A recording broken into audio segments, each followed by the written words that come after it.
வீரப்பண்டாரமும் சாட்டையும் மணிகளும் காணவே தெரிவிக்கிட்டுதான் ஓ எம்மே ஓடி போகிறேன் என்று ஓடுமே கொத்தளித்து வந்தினி அறியாதை காத்திருத்திடும் என்ற மகாவீர பண்டாரியே தர்மமும் முக்கியம் தர்மமும் கொடுத்திருக்க சாட்சிய பீமனும் மற்றும் அவள் சகாதேவன் இருக்க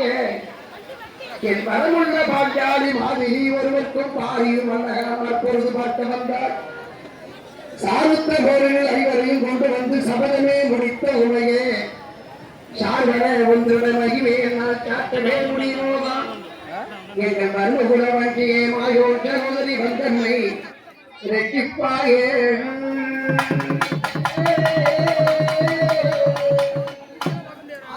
வாசுதேவா அன்னைக்கு அப்ராபுரத்து ராஜசபையில் போட்ட சபதம் ஆகியராகி அங்கே அபயங்கள் எடுத்துக்கொண்டு அன்றே முடிப்பேன் என்று இன்று 13 காலம் மாதமா ஆகவே வாசுதேவா இதோ என் 2வது வருடத்துடைய ரத்த தண்டை சென்றாலே பாதியுடைய அதை